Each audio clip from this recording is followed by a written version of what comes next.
go.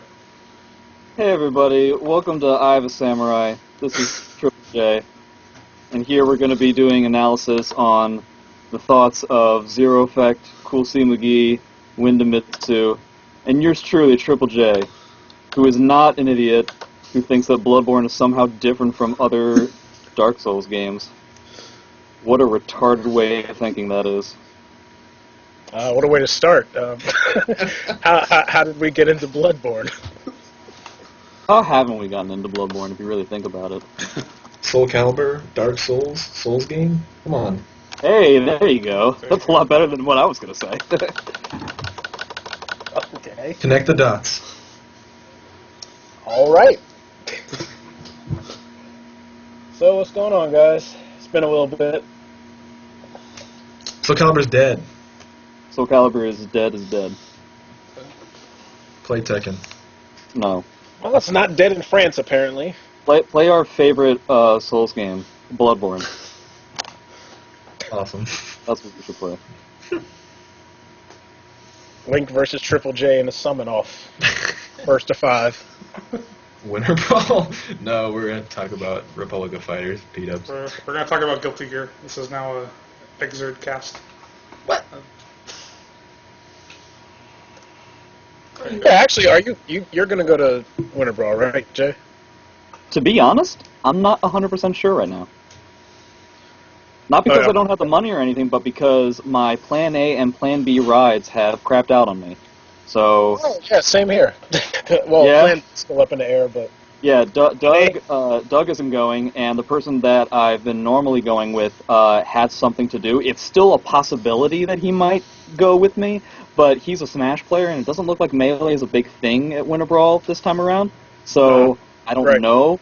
I hope he goes, and if not, I still can, hopefully put together something desperate to just try to, I don't know, sleep on the floor or something. Yeah. It'd be a shame if I wouldn't get to defend my title. That's Grandma's Got Game. Who is? Marginal said, yeah. Grandma's Got Game. Yeah. Last time I asked him something, he recommended a horrible movie for me to watch, and I don't want to do that again. What movie was it? I can't remember the name. It came out in 2012. It was of this kids that got supernatural powers. It's got Michael B. Jordan and that one guy who played Harry in the Amazing Spider-Man movie. Chronicle. That was what it was called. Chronicle. Sounds like a Chronicle. movie. Oh yeah, okay. I remember you telling me about that. Yeah, that wasn't really much of anything, other than a waste of 2 hours of my life. Okay. All right. Well, I guess if you're not going to Winter Brawl, that would kind of suck because I need reasons to go. Oh yeah, I agree. No, don't get me wrong. I'm still trying, and I still believe it's well within reason that I can go. It's just harder than normal. Right. Yeah, my Plan A may not be an option anymore, so we'll see if Plan B works. Yeah. I guess you guys aren't going. I don't blame you, but... Nah, man. Got school. Yeah. When are you done with school? When So you can play in tournaments more. I had initially wanted to go to final round because I had assumed that it was going to be on the weekend of my spring break, but it is the weekend after, so I have to pull some very tight strings to do that. Let me guess, you have multiple swimming competitions that you have to do. I don't swim much. I don't swim anymore, man. Don't lie. No, that's all behind you. Well, when you don't, You're retired. I can still do club, but that's about it. I don't know what that means. It just means you don't do it 24/7. Yeah. So, but yeah. So you do swim, you just don't swim as much. Yeah, I don't spend my whole life on it. You're on the circuit court now. You're doing lectures on what swimming is and Yeah, I have to also save. I have to save the whales too. So every single one. yeah, I have to save every single one. You should move to Japan. All right, I'll move to Japan. Okay. Okay. McGee? Any tournaments in your future? I'm going to the final round. Any All right, whale yeah, saving yeah. in your future? Any well saving? Not that I can think Yeah. of. That's very disappointing. I'm disappointed as well. Yeah. Save more whales. Don't save the whales. No, save the whales. Pornhub's doing it. Pornhub's doing it. Why is that a selling point? I don't No. Yeah, I'm gonna get second place. $30,000, save a whale. Gonna let Party Wolf win because I'm a nice guy. So who all is going to Winter Brawl? I know of a handful, like Link is going, and Oh other yeah, people. if Link gets top 3 at Winter Brawl, we have to let him on here. Apparently, Why? What? Why? I made that deal with him. I didn't. Well, I know he's not gonna do it, so. Okay. Hey, you guys. might- I mean, he must do it if nobody else shows. Yeah. I can see if Link. no one else shows, and I'll be a douchebag and say no. Link's not like a scrub. Yeah, I can see Link doing it, depending on the I competition. can't. Why not? Well, he almost lost to John Nitty. John Nitty is an East Coast Throwdown Soul Calibur champion. Have you played John Nitty and almost lost, didn't you? I played him like he was the very first tournament match I ever had, and I won. Are you doubting the hot dog? Yeah. I'm just kidding. It'd be kind of funny if John Nitty actually beats Link. That'd be great, actually.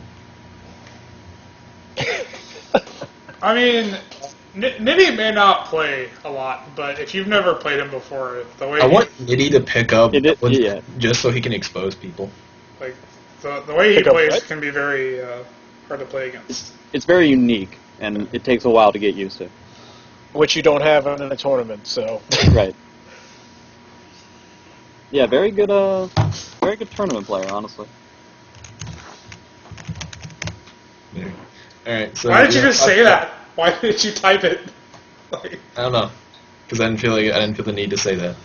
But anyway, we gonna talk about Republic of Fighters, French people. um, Oh no. Awesome. who won? Mr. Gold Shad.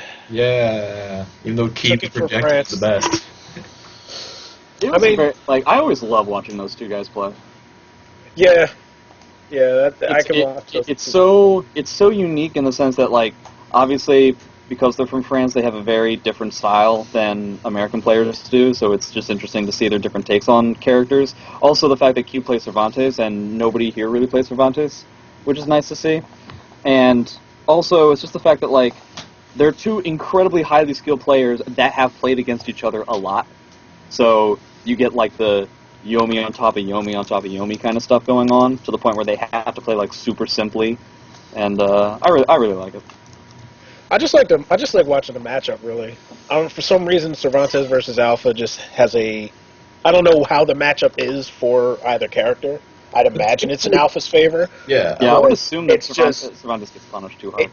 It looks like, just in terms of damage and movement, like it almost looks like an evenly. Yeah, Just in like all an honesty, it's evenly paced probably match. a 5. Yeah, because I would imagine that like Keep has to play extremely just simple, just like it's 2A, 2K, maybe a backstep 3B. Like he can't go for like extremely fancy shit, otherwise he'll get destroyed by just Twister punishing everything from Shad. So I mean, Like I imagine there's like micro punishes that between the two of them that change certain things, but just like the overall neutral game seems pretty similar for both characters. yeah, I would see that. Like I don't know how many -12s, or not even -12s. I don't know how many CE punishes he gets. I know he gets it off of 2A plus B from Cervantes, which they're going to use a lot. So that's pretty big. I don't know what Cervantes punishes of Alpha that's major. If anything, Wait, he's gonna be like just guarding whenever whenever I know Shad will sometimes just throw out the 2-1-4-3B Brave Edge. I mean the just frame Brave Edge. Right. Yeah. Yeah, he'll do that, but other than that, I don't think. What is 3-3B from? I thought it was -11. Yeah, then he Oh, can't. you mean the frames are on block? On block, I guess. Yeah. 'Cause- On block, I think it's -11. Yeah, then he can 3B against the wall. Really? I mean, that's weird. Well, I mean, against the wall. Yeah, like that's a rare situation which you'll find What? himself in. I was saying, like, if he could CE punish it at least. Yeah, like, that's the best he really can do. Because other than that, Shad really can't. I mean, or Shad doesn't throw out himself out there unless like he's going for a hard read up with his just frames. Like that's the only way I've ever seen Shad like attempt to kill himself. Well, Shad, like, between Shad and Woes and Ruthless Void, the entire mid-range metagame for Alpha seems to be 3-3B on block, sidestep, something. Yeah, and it's exactly. amazing how much mileage that gets. Like, Yeah, because like, isn't that exactly what the woes in Gold Shed thing was? Pretty much who would sidestep and no, I was in one- I was in the crowd with Scion. I'm like, is there anything Alpha can do against 3-3B on block into sidestep? And he's like, I don't know. And I'm like, how many times do you think they're going to do it? And every time they did it, it was just like, we had to try to keep track. There was at least 20 of them in the first 2 games. I mean, Yeah, it it's makes like, sense. wow. That's usually what they do. It makes sense, but it's like, how does it make sense? There's very few horizontals that can somehow hit him at the range that's being blocked. Yeah. Well, I mean, APAT horizontals aren't that great, aside from 2A, I guess. Well, yeah, but I mean, like, it works against other characters too, though. I guess like his That's 3A like would also be a a lot of really good, assumption. like a really good one too, because he uses that a ton. Although I think he does that more often, just to like kind of like stop the jumping game. Because I know like whenever like he predicts when someone's about to jump, he'll do like 3A so he can get like the weird like air combo with Twister afterwards. I've seen him do that like a lot. Well, 3A is not really a jump predictor. He just throws it out because Yeah. it's a. I was weird because I thought like It's someone like- did use it like that because like almost the only time I did see him do it was like he was always like predicting a jump move for some reason. I'm like, well, he probably does use it outside of that. Just I always thought it was that way, but for his reasoning because like you said, like he doesn't have a lot of phenomenal horizontal mids. So 3A is pretty good. It's not, you know, Yeah. it's not run forward with it, but it gets the job done. And if it happens to hit you in the air, then he gets the combo. But oh, that's right, 4K. I keep forgetting about that one too. Yeah, he does. okay, Yeah, 4K is the one that Lowe's uses all the time. Yeah, A plus B. Oh, that's right. He And does A plus have BA is a high though, so that might not work against Oh, okay. setup I was talking Yeah, about. 3A is easier to convert because yeah, he's in crouching, so he can just do the crouch version, so it's easier. Yeah. Yeah, then I guess in that spec, yeah, APAT has a shit cut out for him. So Goldshad apparently got his revenge on Kiev because Kiev beat him in Winters, Right. Yeah. and Shad had to reset. I think who beat? Was it Kiev or was it Max Out that beat Shad in their last? I think That it last- Maxo, yeah. Because yeah, Maxo beat him both times? Keith sweeped everyone, and then it was just Maxo in Gold Shad and Losers Final. Right. Okay. All right. Yeah, that was the one Lolo went to. Yeah, very disappointing performance from him. Lolo? Yeah. Did Was you he watch like that this? match with Maxo and Lolo? Oh, you talking yes, I about the other did. tournament? Okay. He's talking about the one that Lolo appeared at, yeah. Yeah. But yeah, that match was like you really had to watch it. We just almost kind of like watch Lolo would be dominating, and then he would just get hit by weird things and not punished in some regard, if I remember correctly. Like it was a very just Well, I kind of give that credit to Max Al, just based on like he would make like these split-second game-changing decisions, like Yeah. just a random, like all right, I'm going to sidestep this one time on Wake Up, and then he makes this move whiff, and then rings him out from like a quarter of the screen away with Waldo. Yeah, I wish Maxa would come to the States. I'd like to see him play against some of us. Yeah, I don't think has he ever been to the States? Not as far as I know. I don't think. But Maybe Maxo and not like Kiev, Evo or something. I'm not really sure if Kiev would lose to anybody here. Maybe John. I'm not sure though. I mean, I always want to say I always want to always pull up Blue Boy because if he actually was still relevant in the game, I would like to think he would have the ability to beat just about anybody in this game. Cervantes versus Pat is not all that fun for Pat. Can Pat 3B punish A side B? Oh yeah, I guess it can. Yeah.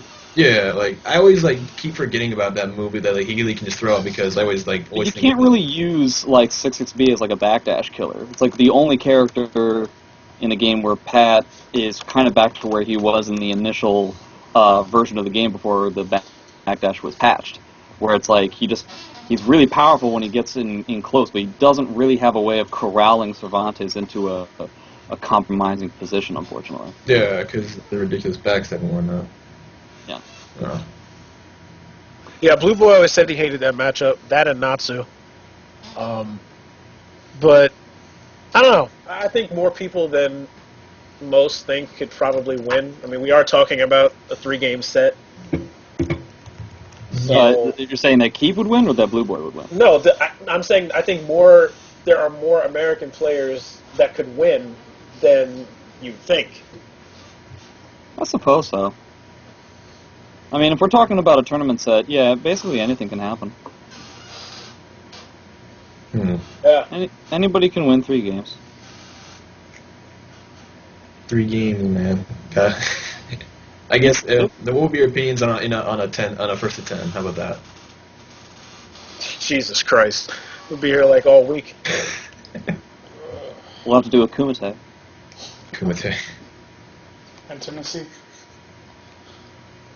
Nah, man. All right. There is one player that I did want to talk a little bit about Happy, just because I don't know. I just feel like, because I never knew. I guess he changed his tag. And I guess he has gone to all the previous tournaments, but I guess this one I think he did better in some regard, because the way he was playing Yoshi, like everyone wasn't really. I guess I don't know. I guess they weren't playing him properly in a way. Like, well, it was Happy, it's like they had a moment. Happy has done pretty well in the past. That's what I was going to say. Where did he place? It's weird. Yeah, it's not unreasonable. Like, I think I've seen him beat Chad at least once or twice. Yeah, I've seen that definitely in the past. I remember that. That's why I always thought, like, hey, Happy's looking like one of those guys looking like the Lolo of France in some degree. But then he kind of I think he kind of fell off a little bit, and like either just stopped playing, or I'm not sure. But hard to say. yeah, it was weird. And then when he comes back, and I'm like, hey, he's doing all right, but I don't know what to call him now. But I guess when I was watching the matches, probably the one thing I didn't see him do was just not abusing the crap out of full crouch 3K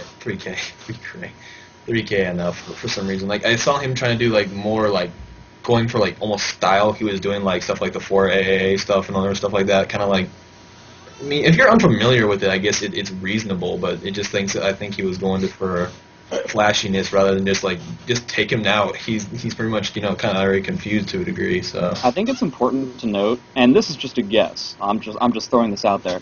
But the people that you're seeing Happy play against have played him 1.2 trillion times before, and so perhaps his natural timing for full couch 3K, it's not without reason to believe that you could start reacting to it just in terms of like a timing, a rhythm-based kind of thing. So full crouch 3K, maybe he just got all the use out of it that he could possibly get, and he's just worried about like, I mean, I would assume that gold APAC gets a pretty heavy punish if he blocks that, right? yeah, Yeah. I think he Full crouch 3A plus B. Yeah. He gets I mean, if it's that unsafe, if it's that scary, and he feels that the person is going to block it more often than not, I could see why you would be pretty scared to use that as a generalized tool. Yeah, and Just go ahead. I mean, All right, never mind. That's the thing about when you play somebody over and over again. Like you were saying this when you were first coming up with the idea for Jay. When you first came up with the idea for I Had a Samurai.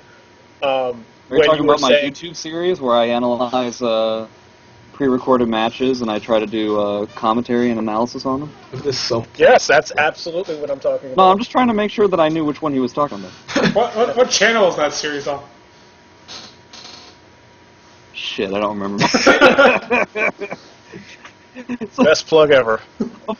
I didn't say it was a plug. I'm just trying to make sure that I knew what you were talking about. muffins or something? So when you came up with that first idea and you were talking about analyzing some matches that me and you have had, and you said that the one thing that was hard is trying to explain the amount of mind games that go into one situation where two people have played each other all the time. Yeah. versus Yeah, I've really somebody tried just- to do it. I have a handful of our matches from the past few years, and in all honesty, I just have a very difficult time trying to come up with a way to explain everything that doesn't take 45 minutes. Right. And no. it's incredibly difficult. But I was just saying that that's kind of the same thing like you were saying about Happy, where there's probably situations that he knows about that the rest of us won't see because we're just watching Yeah. a video. Yeah, exactly. When you play against somebody so often, it becomes very difficult to beat them with the same thing that you beat literally everybody else with. Not just in terms of like tools that they might be very used to character-wise, but just they are attuned to your natural timing, and everything that you yourself have come up with, they were there when you came up with it. You know what I mean? Right. So there's nothing... You can't surprise those people anymore. When that's kind of a... I don't know if you would say it's a weakness, but it's very unique to games like Soul Calibur, which are very small. So especially in France, where you only have a handful of people that are actually playing, you're playing those people all the time. And so a small community, you can kind of just adapt and learn each individual person, as opposed to, I don't know, getting an overall tournament sense. What I mean to say is, like, I still think that I'm pretty bad against Maxi, but I've played against IRM enough times to where I understand his timing enough that I can do well. Yeah. You know? So, and the tournament scene is small enough to where I look unbeatable against Maxi simply because I've beaten one Maxi player. You know? Yeah. Well, one Maxi player that happens to be the Maxi player in the U.S. Well, I mean, So- that's really the point that I'm getting at, is that there's no other Maxi players, really, that are at that same Right. part of the level. I don't think, like, how many of them even play in tournament? Like, I mean, I know Marginal's played in a couple, but I can't even think of any other Maxi, U.S. Maxis. DN. Yeah, I guess Crazy CD has been long gone. Yeah, I don't think he's played in years. What about what about IRM's friend at that one tournament? Best Maxi. He's pretty good. That guy looks like such Oh, he was the guy that we called Fusion's leftovers, right? Yeah. 'Cause I remember Win said that. He's like, That was a fun day. Oh man. yeah. Well, I guess he really doesn't count because he's mostly Marvel. But yeah, I mean, it's an interesting point for like those guys, especially like the guys that you're always going to see in the finals, like the Happies, the Keeves, the Gold Shad. Yeah. I feel like there's somebody missing that I can't place a name that should have been in top 8, but maybe not. I don't know. Maybe the French community is a lot smaller than I think it is.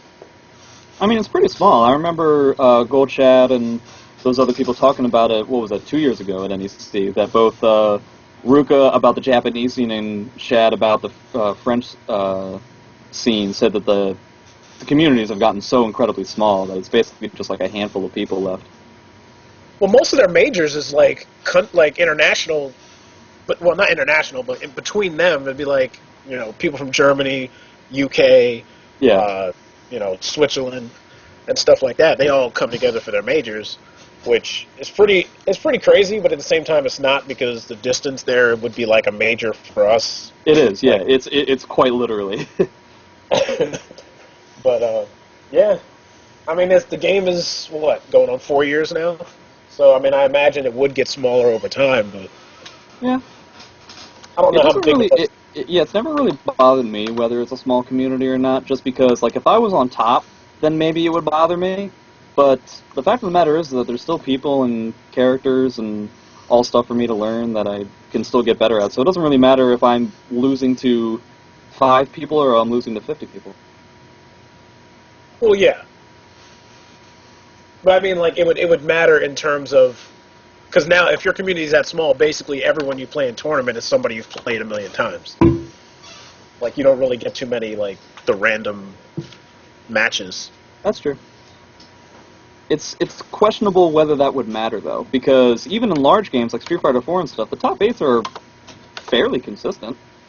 I guess the only one that's not really consistent would be EVO. That's when you get to another scale of Right, size where there's so many top players from so many different places that it's kind of a, you know, up for grabs and stuff. But then at the same time, now that I'm saying that, GamerB got second like 2 years in a row or something, and he's been in top 8 like at least one other time. So it's not, you know, the same people who are playing in top 8, even in large games, are playing against each other all the time in those top 8s. So would the randoms really make a big deal out of it? If, like, we had a whole bunch of random people in the community? Well, by randoms, I don't necessarily mean, like, scrubs. I mean, like, just No, I know. people you would never be matched up against. Like, you wouldn't get you know. Yeah. Well, it takes more than a scrub to be a top 8 player. Well, absolutely. That's Yeah. yeah. So I mean, but yeah. So okay. Is there any other matches that stood out to any of you, or? Um. Did I already say a little bit about the first match with Gold Shad and Gold Rock? You said No. it before the stream happened, I believe. All right. so Well, yeah. Then I guess that one was I don't know. That was a weird one for me because it was the first time I ever saw Gold Shad in kind of not the natural light of him being like on top of execution and everything. He was making a lot of just very iffy decision making because I felt like he was trying to push himself onto Rock like way too easily. I mean, way too hard. Like he was trying to just keep doing full crouch 2K and then just mainly just like expect him not to like just guard or anything like that. And he was always getting just guarded. His punishment was extremely off. Like and then like he was almost like starting to throw out like just frames just for the sake of just frames, and he was getting killed for it. And it's like I don't know if that was just either just like because it was his first match or I don't think it was his first match, or just like maybe because like you said he's played against Rock so many times that it just like it's natural habit to do these things because it's like this is the only way I can play. So that's certainly possible. I will say though that Goldshad knows that due to the speed and the reward that you get from just throwing twisters out randomly, that unless somebody's really on point with punishing them, it's actually kind of a risk reward in his favor to just start doing them just randomly. And it seems to me when I played against him in AC, he tends to throw out twisters just at random times. Well, not really random, but like at certain timings where it could be blocked instead of in an actual punish situation, just to kind of test the opponent to see just how much control he has over the space around him. Yeah, Woes does that too. Maybe he just does it against me. Yeah, but I think that's just like an APAT thing to do. just to kind of feel like where they're at right now. It's like, are they currently just like expecting like a tantrum of like 2A and 2K, and like are they ready for just like when I throw this out? Yeah, I mean it makes sense. Ruthless Void does the same thing, only with 2A Brave Edge. Yeah. Which is significantly less scary. Yeah, I don't know if I agree with that kind of decision making, other than the fact that it might be easier to do. Well, it's easier to do, and it's probably something you rarely see, so it's not going to be as likely to be punished. It is fast. It's like... Yeah, it is. But... I don't know, I think the Twister is just better. Well, I agree, but I'm just saying like that could be part of it. But Well, that does bring a little more light to why he was kind of just throwing that out and whatnot. Although, because I don't know, it was weird. Like he would almost like go back to like how we normally look at him, and then he would almost go. It was weird. It was like almost constantly watching him flip flop in this match because like I thought like after like I think he lost the first two, or I don't know. I think they was kind of just back and forth, but he would constantly almost be changing the way like he would be playing. Like, cause when he would take charge of the games, like I think I almost watched him triple perfect Gold Rock because like he started to slow it down and just basically take it to this where he would just really wait just a 3-3B and get like a counter hit like pretty much almost all the time, or just be placing his just frames correctly. But it was odd, and not like I said, I probably want to basically base that off of either A, he's just trying to test Rock, or B, he's like, this is what just kind of how, when you have someone you played with so many times, this is kind of how it goes. Like, it's just back and forth with you attempting to kind of just wish-wash in between different types of movements, strings of moves and whatnot, so I guess that kind of explains the match in a way, but it was just very unprecedented, at least to me, because, we're a different community and whatnot, so. Yeah. But does anybody know if Natsu does like A plus B and goes back into the teleport stance, is Alpha's Twister reach that? I believe it does. Yeah, I remember that being a thing. Don't quote me on that, but I feel like it does. Well, I remember watching some of the match, and that once Wynn brought it up, and I'm like, why isn't he just spamming A plus B, like, every time Shad comes in? And I'm thinking maybe he can punish it with Twister if he goes backwards. I don't know. I think if Natsu burns meter to do the other teleport, she can kill him for it, I guess. I think that's the only thing I could probably say. Well, I mean, if it's a punish, then she can't. But if not, then then yeah. Yeah, like that's the only thing I can think of. All right. So we good on that, or? Yeah. That's all the matches I want to do. That's all the matches I saw. So We're good. Okay, I'm All gonna. right. So Jay, oh, good. So What'd you say? upcoming events for Soul Calibur 5. On February 20th, there's Jersey Shoryuken at Yes. the Nerd Palace. I'll put a link in the description of this video when I put it. February 26th to 28th in Philadelphia is Winter Brawl 10, and March 18th and the 20th is Final Round 19. And okay. Hey. Fun around 19, right? Yeah. And Soul Calibur is on Friday for Final Round. I don't know about Winter Brawl. Oh, is it really? Yeah. Wow. Was it like that last year? It was at first, but then I think we had more players than they thought we would, so it got put Saturday and Sunday. Or Friday and Saturday, actually, I'm sorry. Okay, for some reason I thought it was like all Saturday, and then that was it. 'Cause I remember Jimbo was having an issue with. Oh no, wait, that might have been CEO. Never mind. I think that's what you're thinking of, yeah.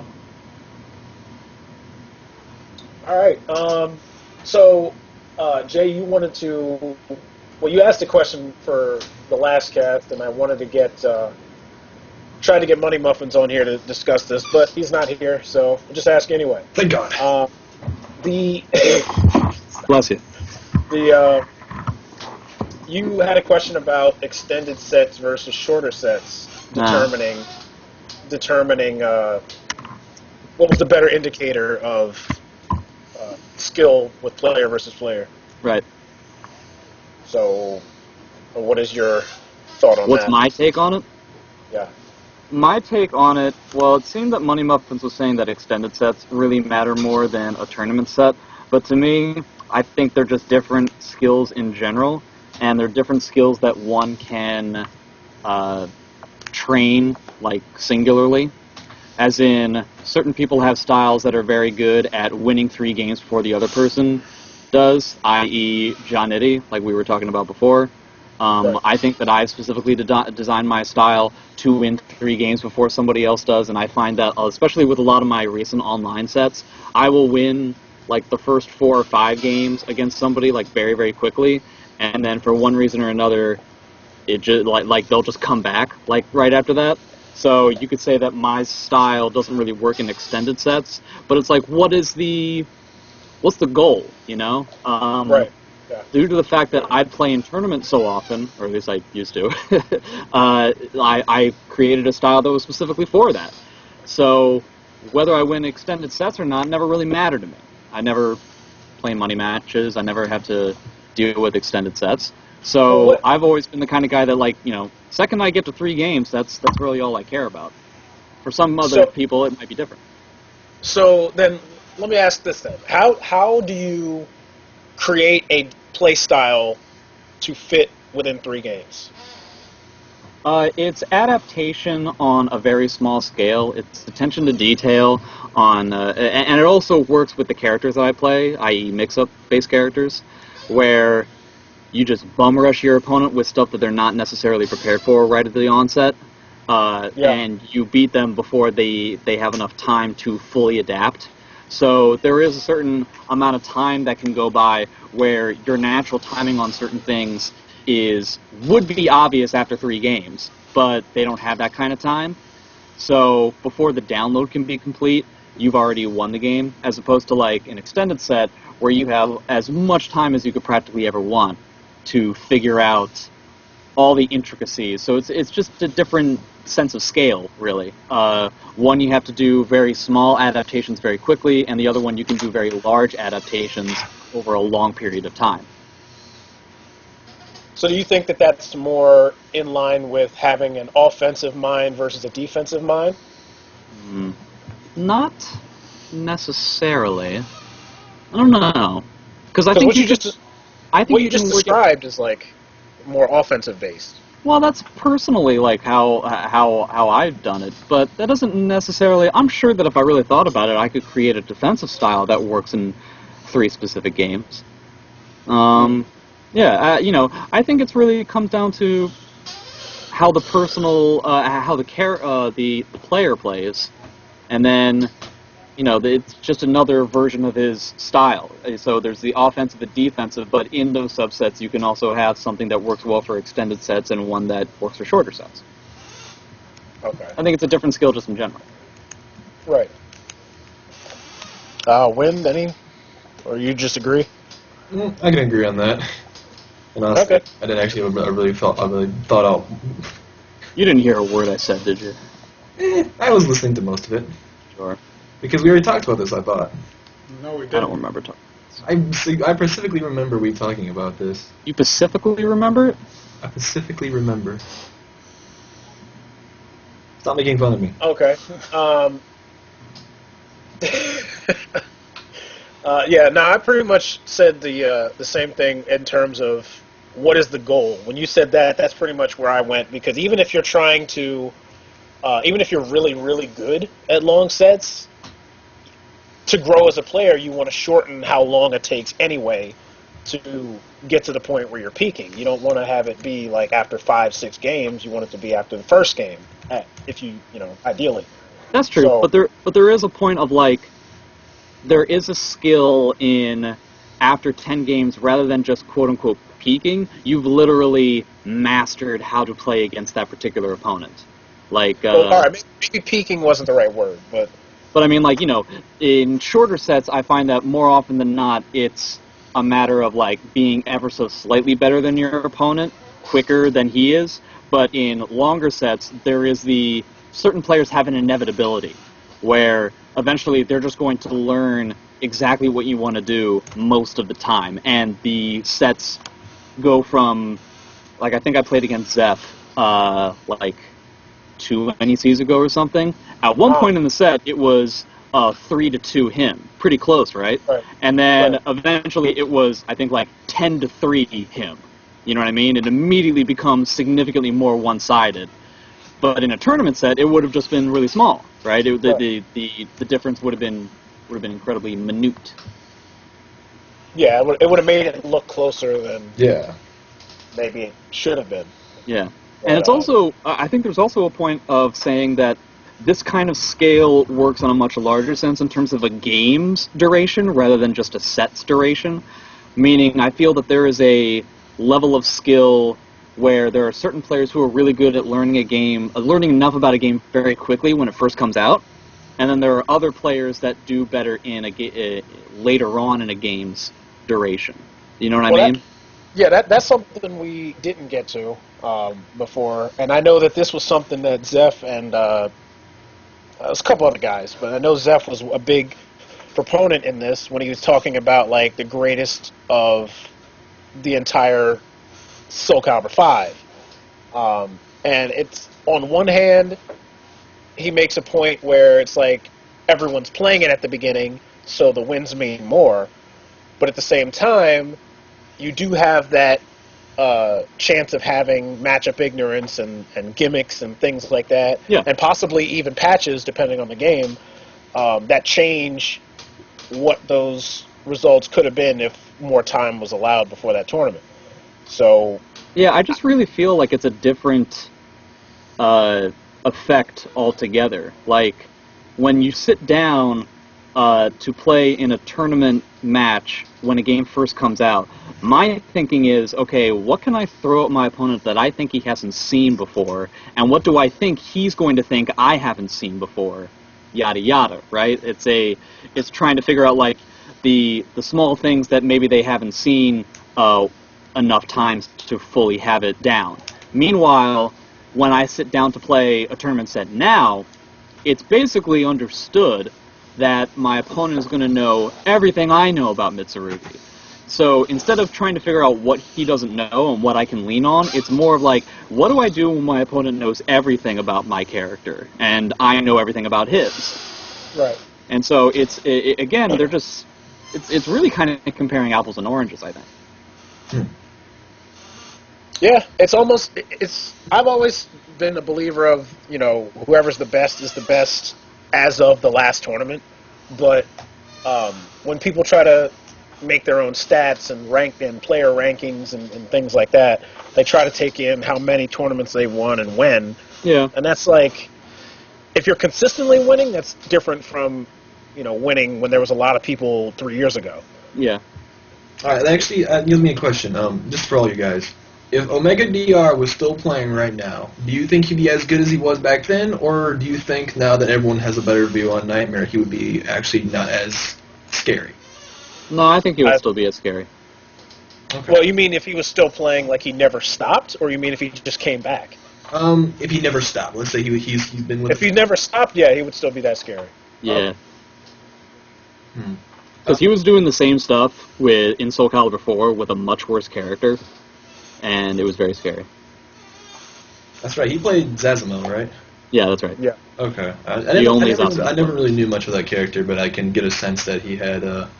Well, I guess you guys give me like a brief thing. Like, was he like 50-50? Did he have like weird strings? Like, what made Zazamo weird? He was really unsafe on dumb stuff. It wasn't that he was weird. It's that he was just straightly bad.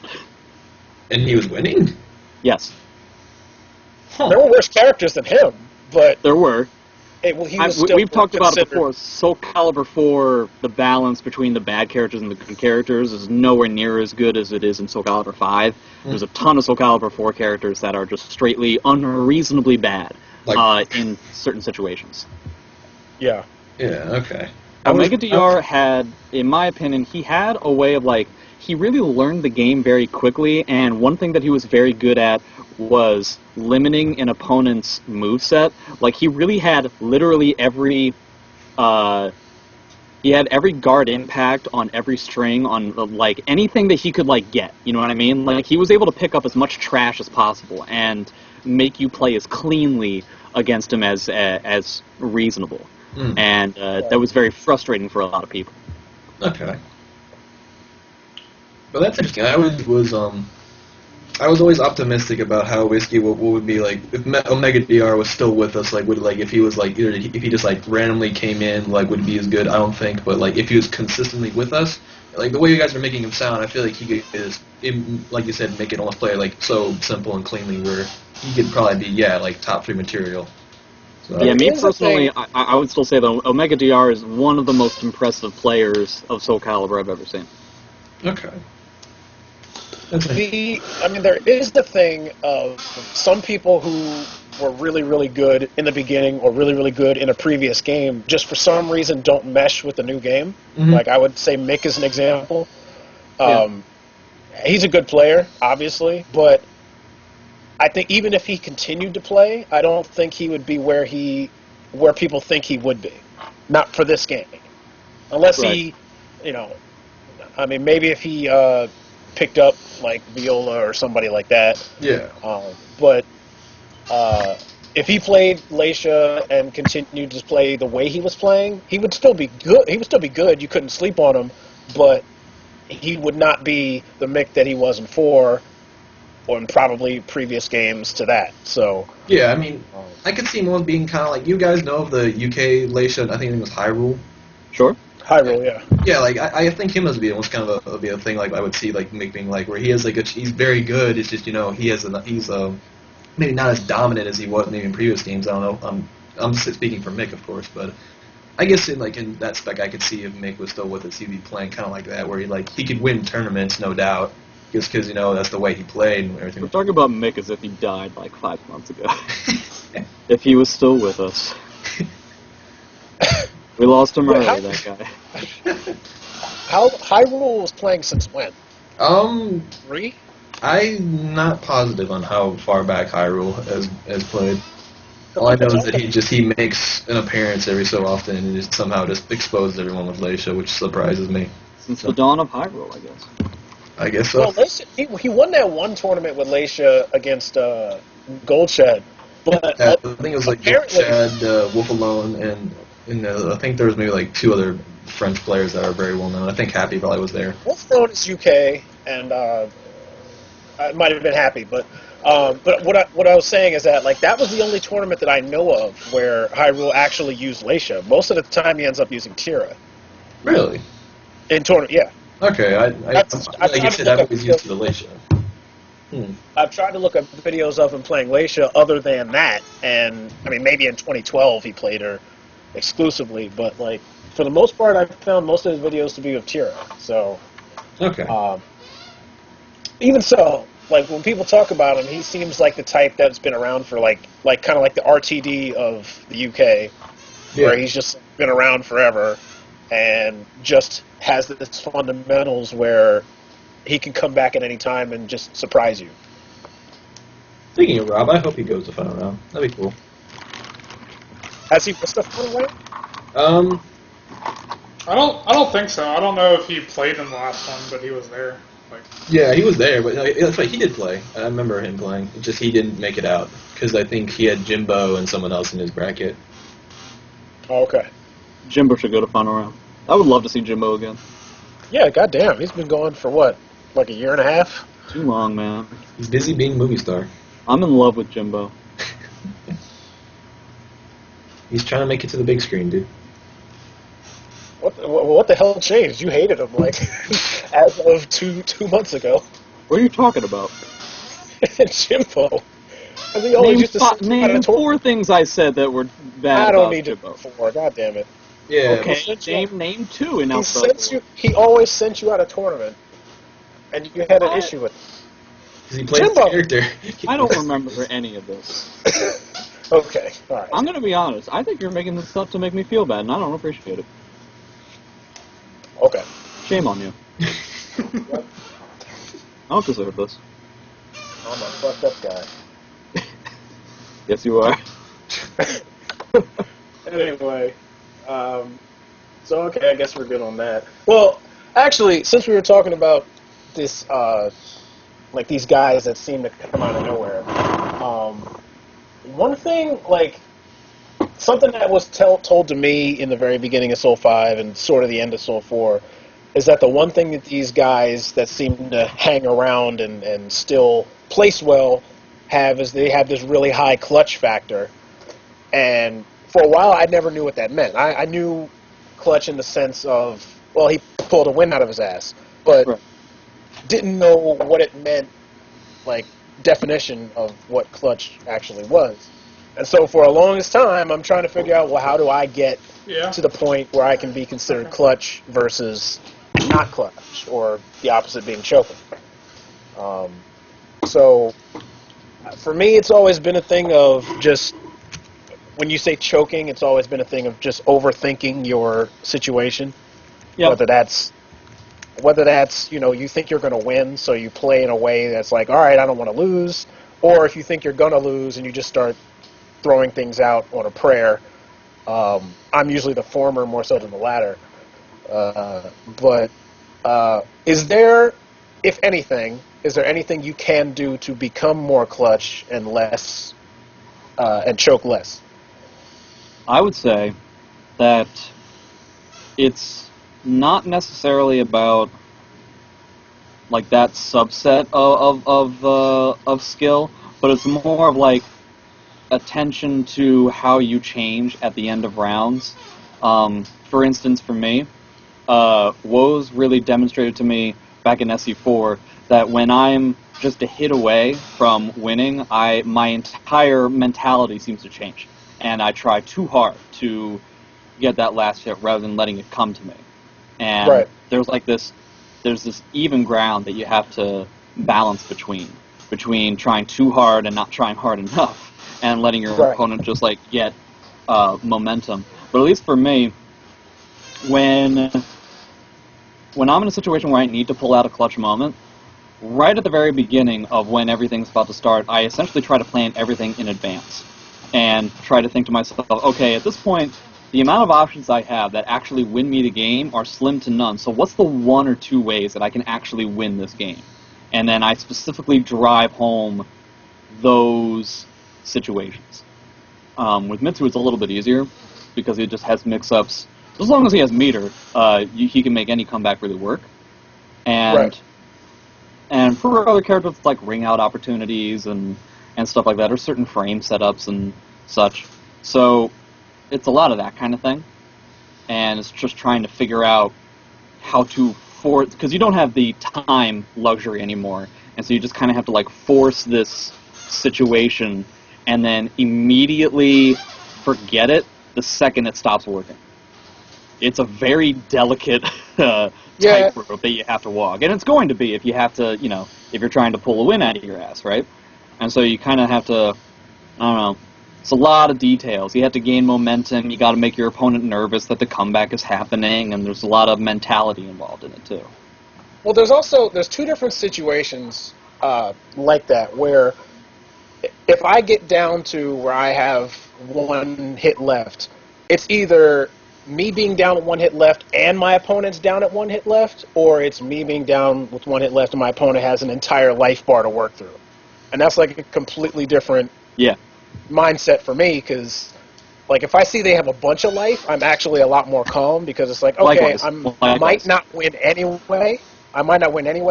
But if I just frustrate them enough, they'll come to me. Yeah, they'll fall apart. And right, because they have something to lose. You don't have anything to lose. Right, and then there's also the mindset of, well, I'm not going to let this guy come back, and then there's all that other stuff that goes into it. But if it's both of us at the last hit, then it's kind of like a scramble to see who does the right thing first, and that's kind of where it's harder for me to stay as patient, because generally speaking, you can't win a match by just holding the block button. You have to do something. Well, actually, I would actually disagree with that. I find that the person who, especially in games like this, where whiff punishing is such a big thing because of how many angles of movement you have, the person who is able to act second is normally the one who ends up winning the game. Like in a last hit situation, whoever is able to stay patient enough to where they can get the other person to whiff first is the one who will come out with the win. Well, getting somebody to whiff generally implies movement more so than just blocking, which is what I'm trying to avoid, is just blocking. Oh, okay. Yeah, I mean, that's not really necessarily like a last hit situation thing. That's just a bad way to play just in general. Right. You always got to be moving around. I'm not sure you guys saw that in the chat, but Marginal said that is clutch desirable? Like, do you want to be clutch in a way? Like, is it necessary to be really clutch? Ideally, you would necessary. never... Necessary in what way? Marge, you're gonna have to explain a little more. Like elaborate on the Marginal said it's basically almost fucking up, but not quite. Yeah. Yeah. No, not necessarily. I don't think that's really it. But I mean, cool. McGee you were going to say something, but I don't. I lost it. Oh, okay. No, I think clutch more. It's not so much about I almost fucked up. It's more of how can I salvage any situation thrown at me. Yeah, I think it's important to note that like just because somebody has taken a lot of hits doesn't necessarily mean that they screwed up. Like once you get to a certain level of the game, somebody can lose an entire life bar whilst never having truly made a mistake. So it's just that's the way the cookie crumbles sometimes. And you have to figure out a way out of it. And I think that's one of the things that I find actually kind of endearing to fighting games is the fact that like there isn't any clear answer all the time.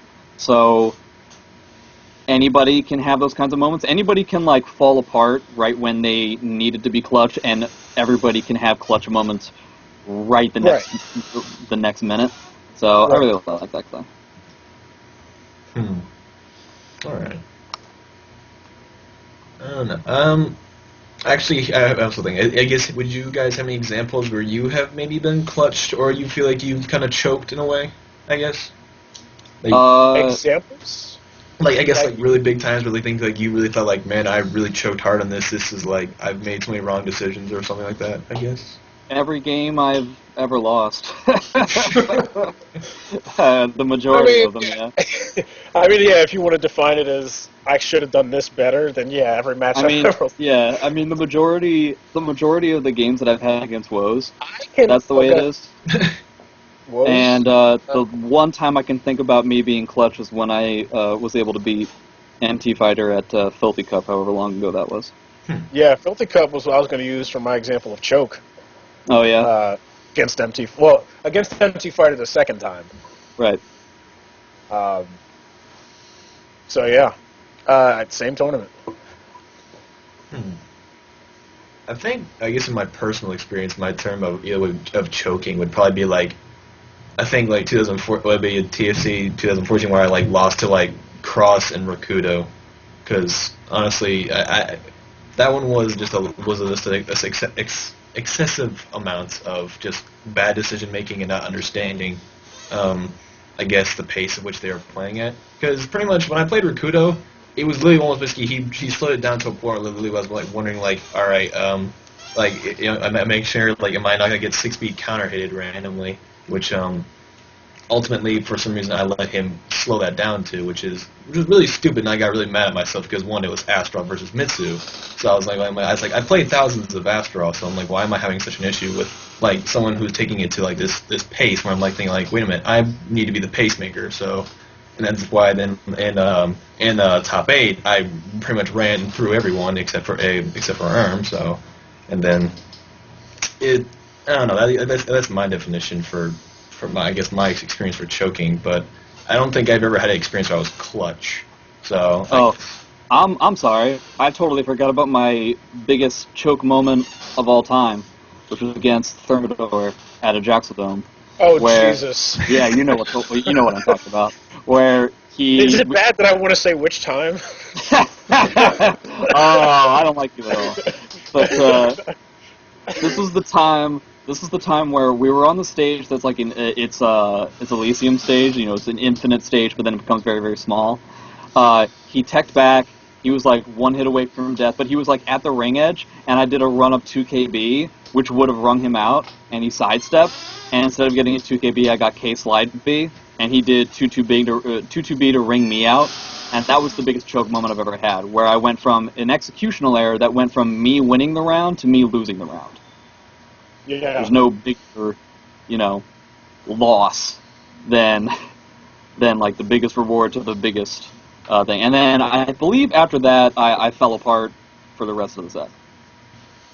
Yeah. Sometimes, I remember when you were playing against Sultan just recently, there was like maybe 1 or 2 rounds where he just happened to guess the exact right defensive option you were taking, and he would come back and win those 2 rounds. Yeah, all of a sudden it's just like, yeah, I don't know what and then you're like, yeah, I don't. He's not guessing wrong. The only thing I would disagree with you on that was that it wasn't 2 rounds; it was pretty much every round. Well, I mean, before you turned to me and was like, yeah, he's just not wrong. Yeah. I mean, he continued to do it after that, but it was just... Like, that was the worst thing you could have done in that situation, where I looked over to Zach, and I'm like, man, this guy's never wrong, hoping that he would be like, well, maybe you can, like, try this or try that, but he just looked at me and was like, yeah, you're right. Yeah. Like, well, fuck this guy. It's like, it was like when I watched you fight against Ruthless Void at Summer Jam. I'm like, okay, for some reason Jay is just guessing everything wrong. Well, yeah, I also kind of made a handful of mistakes in terms of my spacing there. Well, against Sultan, the majority of the time, and I've played against him online once or twice since then, just really feels like there's some sort of a natural clash we have where I can't seem to really guess right on him. And there's also a lot of times, and this is probably more to my Serbian experience, where I keep thinking I've finally cornered him and he's not going to press a button, and I'm virtually always wrong in those situations. Yeah. Like, I finally think that I've made him shudder a little bit, and I haven't. And to that effect, is that Sultan being clutch? Is that me choking? Is it a combination of the two, or is it none of the above? Well, one thing I had to learn just in tournaments, there are going to be times where the dice roll is just not in your favor. Yeah. And it really doesn't have much to do with, I don't know, this player or the matchup, but sometimes they will just hit the right button at the right time. And I think it's important to know so you don't get so rattled, but at the same time, if it keeps happening back to back, it's can be tough to stay composed when you're like, well, how is everything I'm doing wrong? Also, when you play a high-risk, high-reward character, that's the nature of the game that you're going to deal with. I've come to terms with the fact that there are going to be many times in the times that I've played where I'm going to look foolish, and that's just simply the way that I play. It will make me look silly, and then it'll also win me matches where I really shouldn't have before. So, everything's a sacrifice. Everything's a gamble that you have to make in certain situations, at least with the way I play. Yeah. Marginal says nobody goes into a match saying, yo, I'm going to be clutch, besides I am. Yeah, that's true. Ideally, you want to just run through everybody, but having the option of being able to stay composed at all times is definitely a benefit more than it is You only be clutch. a detriment. I don't know, like, the two, like, when I think of clutch, I think of my match with Jimbinator at East Coast Throwdown when I was known as JJJ. That's a different story. But I think of that match, and then I think of almost the entire Jaxeldome, which was, I think, right after Filthy Cup, was the one where I played you, Jay, and then Thermidor, and then Ramon. Me? Was that the one where, like, you beat, I think everyone, that, I remember you playing Ramon, like, did you beat Ramon, I think? I didn't, no. I think it was, like, last round, kind of like last thing. It was exactly the last round of the last. Yeah, I remember that. Like, Zach, was that the match where you didn't give a shit and you were just thinking that, like, everything that was was happening was really weird, and I was trying to tell you, like, no, this is good, like, you should keep going, but you just kept, like, shaking your head, like, no, this is stupid. This is whatever is going on now. It's really stupid. What, me versus you mean? Or No, me it was you versus Ramon, I think. Oh yeah, that might have been the same night. But I played Ramon in Winters, and that's when I was just like, yeah, I don't. this is dumb. But It's not dumb. It's not dumb to win, Zach. But it is a fun thing to do. But apparently, from what I hear from Menace and Reptile, is during the. Obviously, I couldn't see the chat while I was playing, but apparently they all thought that I was going to lose immediately after I beat. I think I beat Sean first, and then I had to play against you, and they're like, "Yeah, he's going to lose immediately here because you had just beaten me 3-0 at Filthy Cup," and I made some weird comeback win against you, and then I made some weird comeback win against Thermidor, and Menace is like, yeah, they were all calling you Choke Effect before, and as soon as you got to Grand Finals, they called you Clutch Effect. Oh, and I'm like, so I can, obviously... That's such a fucking fickle thing. That's the thing that I don't like about this whole cowboy community, is just, like, everything can be changed in, like, one turn. It's like, come on. And then, and the best part is, I didn't end up winning, but it didn't fucking matter. Right. It was like is it really, like I beat you, I've beaten you 3-0 in tournament. That's happened before. That's happened many times before, and it's happened the exact reverse. Yeah. So I don't really see why, like, me beating you one time at Filthy Cup somehow makes it crazy to believe that you would do, like, a comeback against me, which you've done many times before. I don't know. People make judgment calls based on very limited information. It's very weird. Yes, Menace, you did say that. But they don't get to see me and you play all the time. They just see what happened last. So it's just like if I ever lost to, if I lose to Sean in tournament, that's like, for me, that's nothing, because it's like, yeah, it's possible. We play it every weekend. Like, come on. If you can't beat me 3 games and we play it every weekend, there's something wrong. Yeah. You might not be able to beat everybody I could beat, or vice versa, but it's not, I can't go into a match against him and sleep on him, because... Right. Yeah, beating somebody, that's always a very difficult disconnect, is that when you beat somebody, it doesn't necessarily mean that you're better than they are. And that's a very difficult message to really hit home with, because there's so many other outside factors, like in terms of, like, other matchups that they might be good at that you aren't, other players that they might be good against that you aren't, and stuff like that.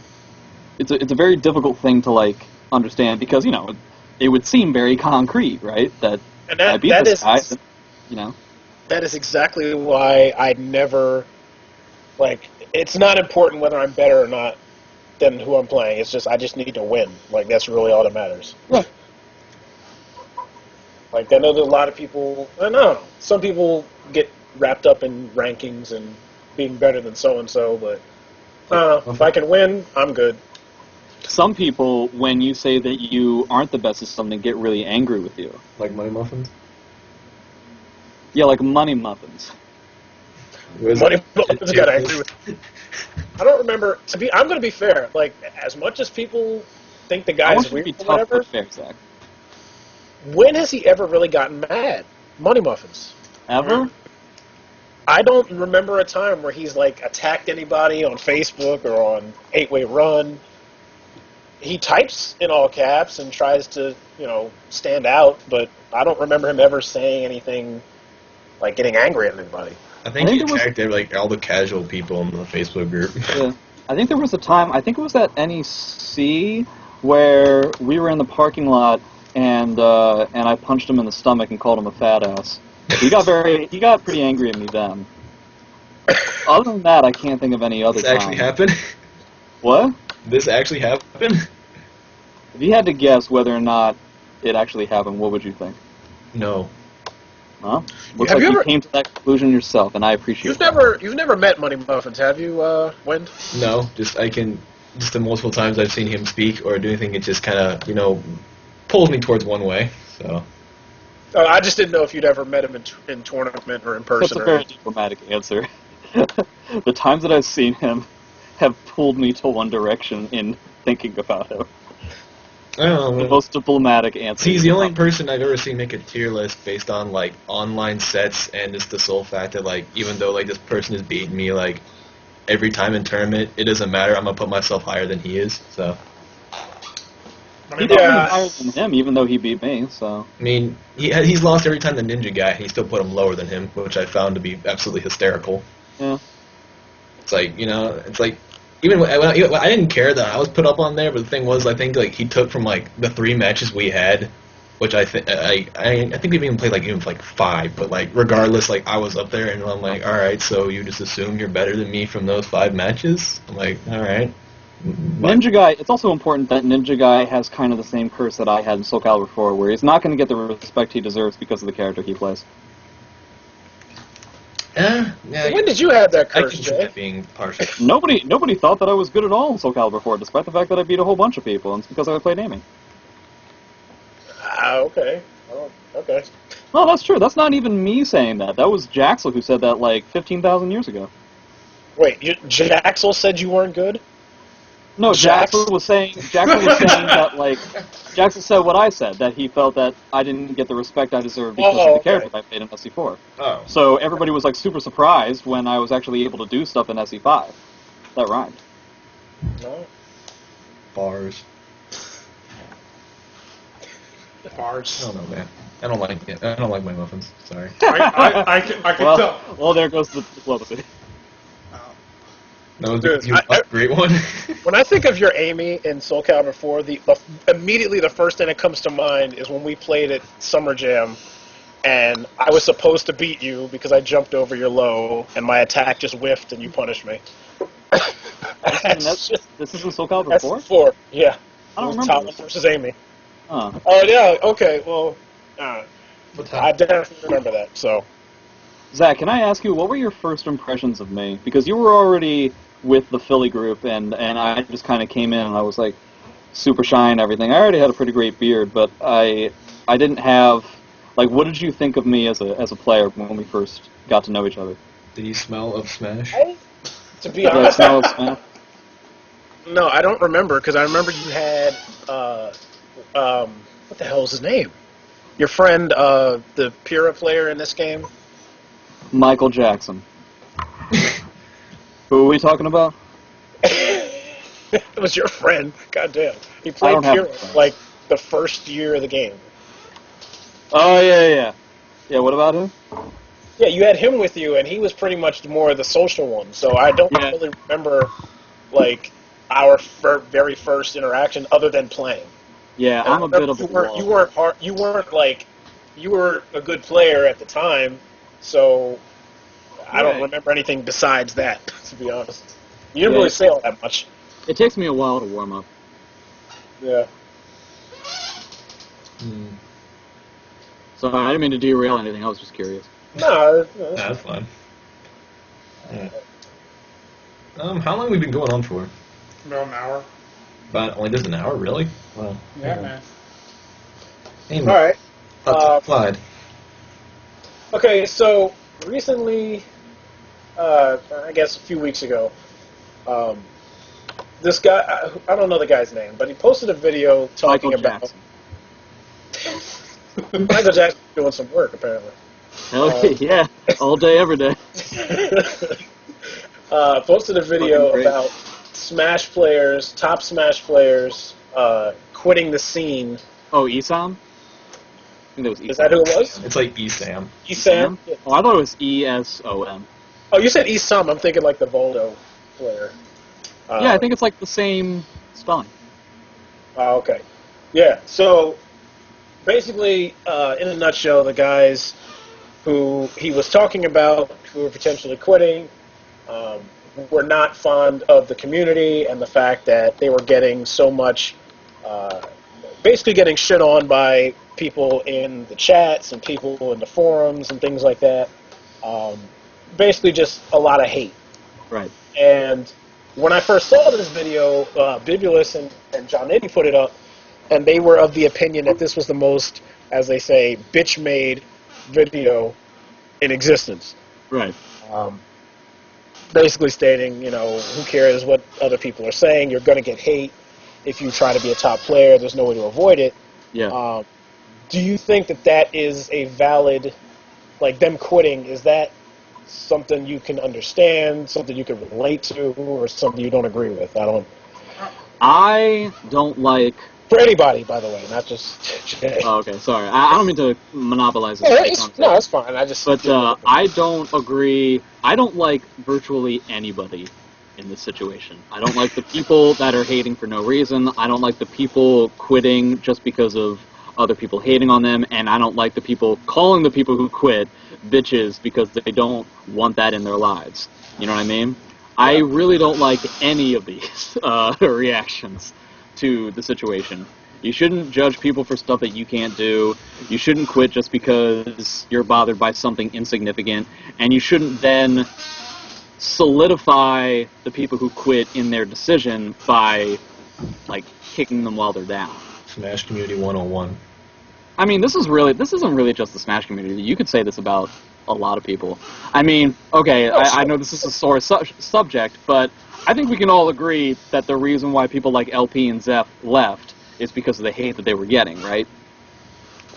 Well, yeah, part of it. Yeah. And, I mean, what would be the other part, really? Me? I'm sure there's other parts to it, but, I mean, that's... I'm not entirely sure there is. That's definitely... Okay, well... I'm not convinced of that.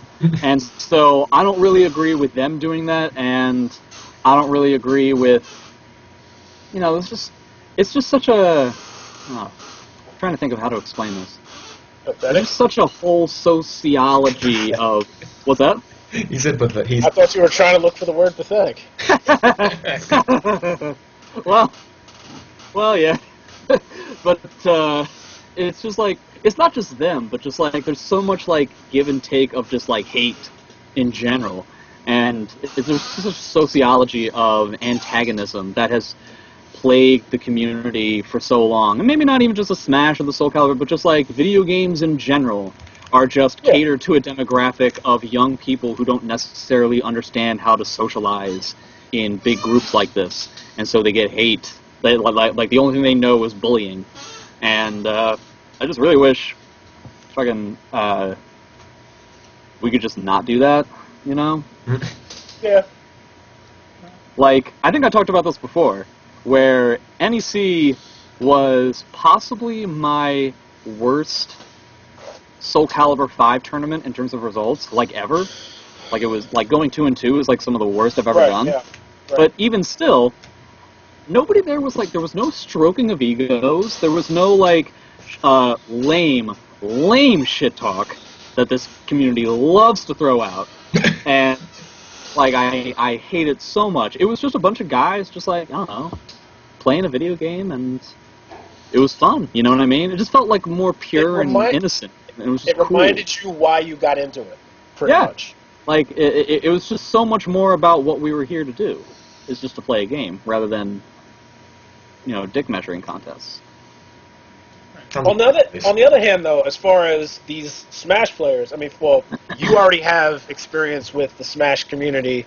A limited amount, I guess to a certain degree, probably more than the rest of us. Sure. But I did actually compete in the game.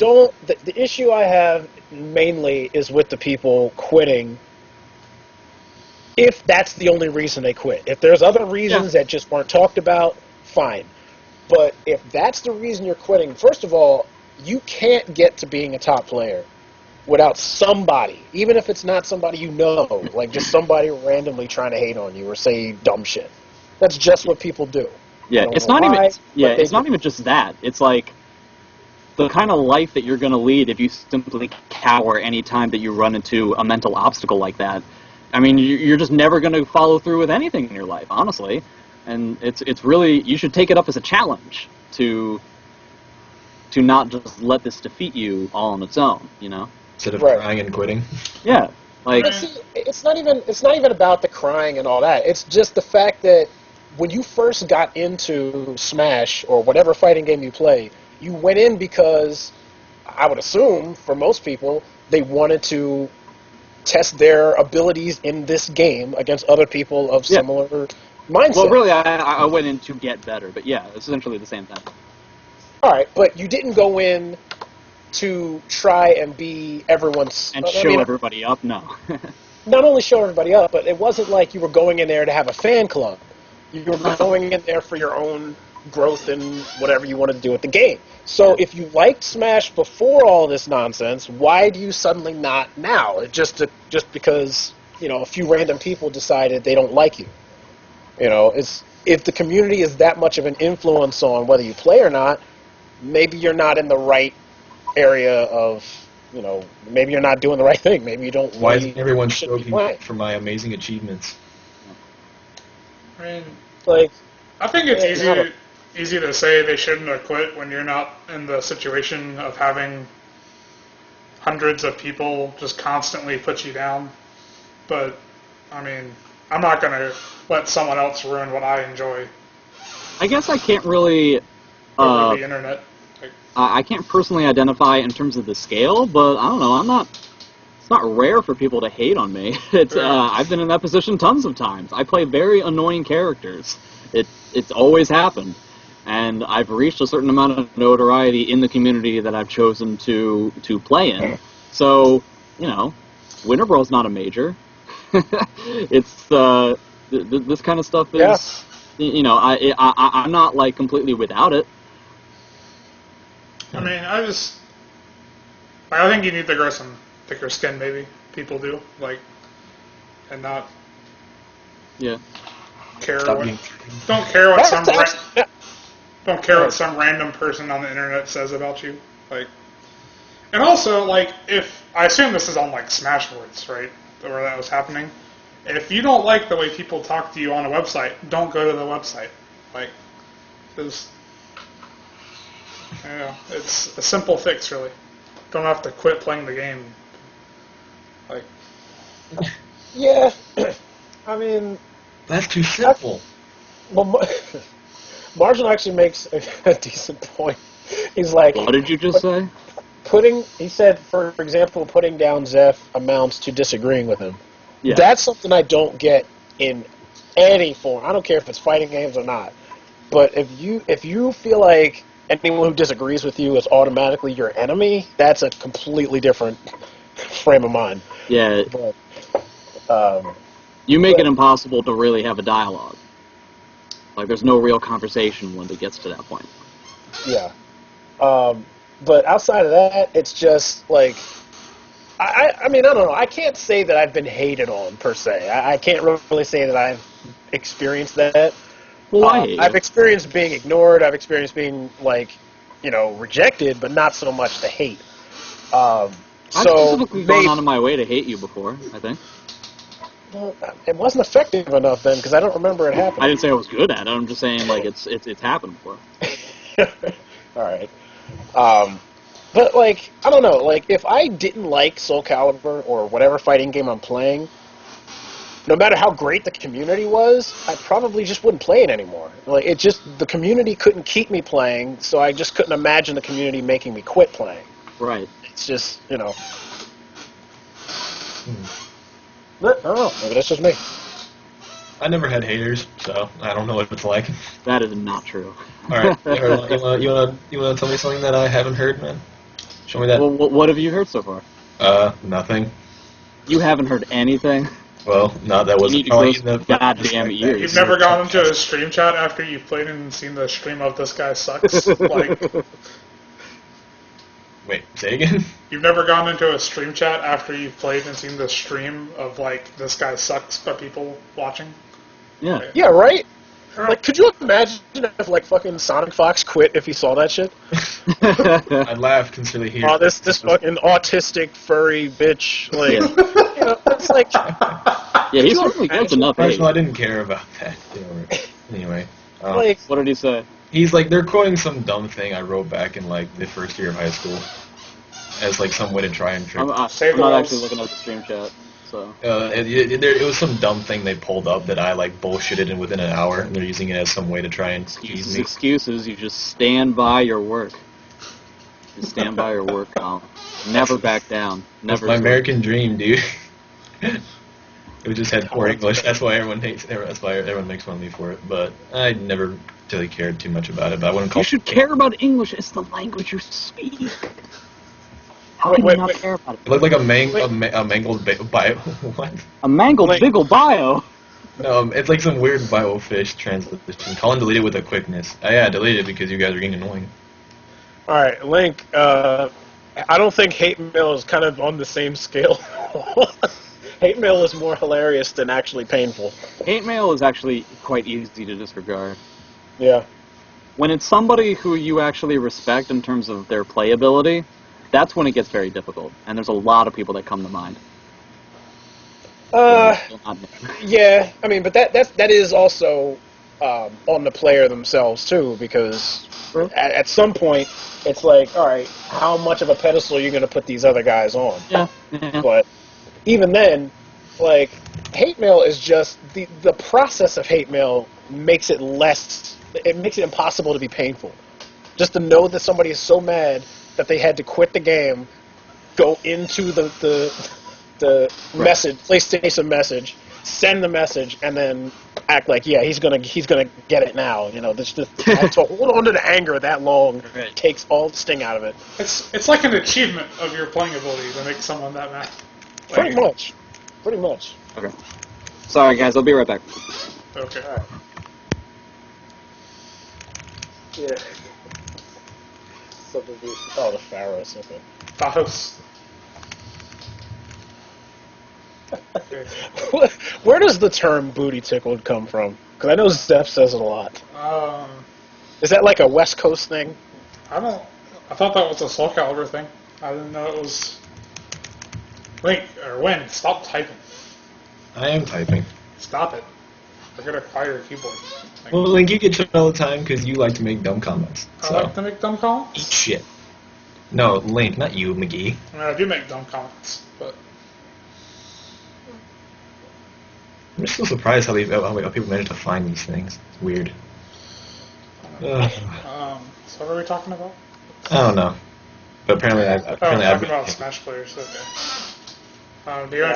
Do you want to move on? Or do Yeah, it wasn't hate. It was just I was getting shit for something stupid I wrote, and I did get booty tickled. Because everyone really kept cracking me for it. So I got rid of it, so I was like, alright. I'm sitting here thinking Wynn was talking about something he got hate on in the community. And he's talking I'm just about, like the community. It's something just in basically chat. it's when Alex has nothing to make fun of you for, he finds stuff, so. Okay. I don't know. So, I do think some top players just they want to find something that they can be mad about as far as the community. Like, this guy doesn't think that you can solve all your problems with money matches. What a jerk. I mean, to be fair, there is a point where, Zeph has said this before too, where you want, because this is a fighting game, you want to in his mindset, you want to be able to settle any kind of disputes with not necessarily a money match, but some kind of, settle it in the game. So, that's how his view on shit talk and all that is, because, hey, if you don't like it, prove me wrong in the game. All right, hello, I'm back. So, I had to do a very, very nerdy thing. So what did I miss? To that point, I agree. If you really have a problem with what somebody like that says, then yeah, I guess it is on you to shut them up the only way you can by beating them in the game. Money match, man. Well, even if it's not a money match, even if it's a tournament or if it's a first to 10. Oh no, that's what they used for their turn for what they said. They literally always said money match me as soon as they disagreed. Right. As soon as someone disagreed. Right, but that it's just a formality, really. I mean, the money is.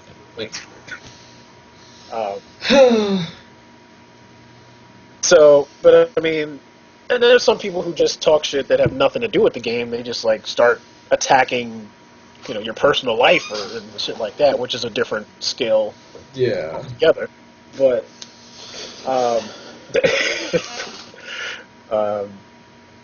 but yeah, it's just there is a point to that, but at the same time, the thing is, when you're a top player and you say things like that, there are a lot of people. There are that too, but there are a lot of people who will follow that, even if they don't post about it all the time on the forums or on Facebook or whatever.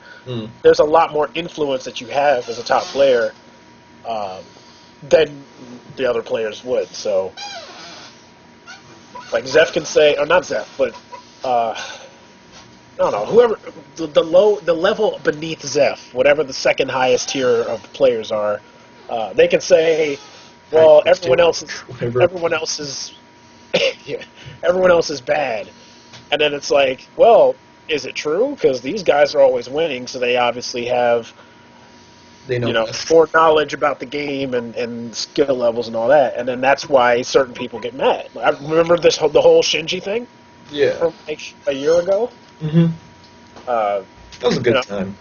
Shinji was trying so hard to prove he could beat Cab, not just to beat Cab, but because he wanted to get his name out there as a threat in tournament. And really, it's like, okay, that's great and all, but just focus on winning against your opponent. That'll get you all the recognition you need, really. It makes it more tense, dude. The bed shaking tech.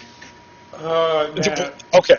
That is the only time I've ever seen Cab get mad, over anything like that. I mean, that is kind of... Are you not counting the most previous thing with the guy in our Facebook group, McGee? Getting mad at someone on the internet doesn't count. Telling someone who's being stupid to stop being stupid is not, It's like a revolution within our community about something absolutely retarded, but regardless... What's this about? It's something that happened in the Facebook group that was beyond stupid, so... Whoa, hold on a second. You mean to tell me that there was something stupid that happened in the Facebook group? I know, right? You must be some sort of sorcerer. But McGee, you were saying about the Cab Shinji thing again? I mean, and Shinji was feeling himself pretty hard after that match, which I guess when you win you get to, but it was 10-9, and he lost the first 9 games. Really? Is that right? Yeah. Yep. He came back 10 straight? That's awesome. That's pretty impressive. I'm sorry. That sounds pretty cool. But I mean, when you're having an argument over beating Cab in a tournament setting or whatever, and you lose what would be 3 tournament sets in a row before you win a single game. But I guess in the same sense, Cab lost 10 games too. Yeah, exactly, Marginal. That's clutch. 10 straight. That is the definition of clutch. Well, I've always said, the second that you start, boasting about it is the second you lose all credibility for it. You always gotta, have some class and act like it's not that big of a deal. I mean, not everybody thinks that way, but I would agree with that. But well, yeah, there are stupid people everywhere, but that doesn't mean that, I mean, I don't know. Pop-offs can be entertaining, but it's not. It's not even that. It's the fact that, what did it ultimately prove? Yeah, he beat Cab that night in a first to 10, apparently coming back 10 straight. I don't know. That's what Yeah, I'm gonna be But- honest. I would totally boast about that. shook the bed and everything. He just... Yeah, anybody who beats me 9 games and then I win 10 off of them, that's pretty All right, awesome. Party Wolf, you were there. Did Shinji come back from down 9 points? Because I don't, for some reason, I find that hard to believe. I was told it was 9. It may not have been, but Maybe you were live. Even So. if He said it wasn't 10. He said it may have been 8 straight, apparently, to miss. So. But it was All like right. a lot. it was a lot, that's still better than. Anything more than like 6 is pretty crazy. I mean, okay, I can't. Being excited over that, I can understand. If he came back from that big of a deficit, Yeah.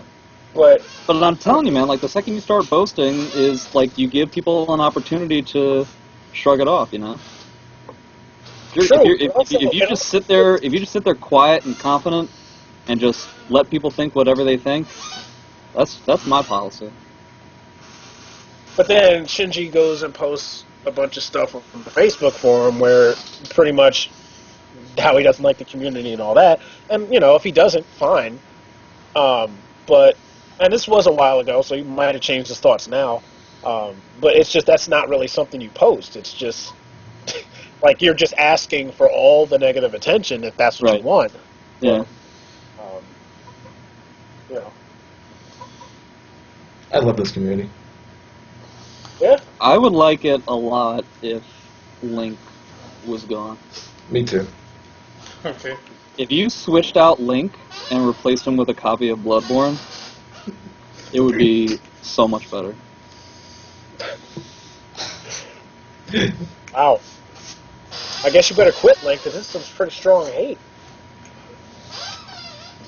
Is he quitting? It's more of a reason than some people have quit, so. Does he have any reaction to it? At least you actually said something. He says let's have a cast tournament with like what Shinji wanted. What? That sounds stupid. I don't want to do that. Wait, what? Shinji wanted the CAS tournament? Yeah, he did. He posted a thing about making casts for Valentine's Day. And What the hell's a Valentine's Day cast? Just to... I don't know. What? And then he messaged me and wanted me to pin it in the group. Like, Did you do it? no. Okay, good. Shinji, please. To be honest, I'm Kill just me. like, if you haven't already figured it out, like, essentially my mentality when it comes to this kind of stuff is that basically anything that doesn't have to do with gameplay is stuff that I find very uninteresting. It's unnecessary, and I'm just not a fan of it. The gameplay is what I came here for, and the gameplay is What I'm why paying I'm for. here, like, already. Yeah. That's all I care about.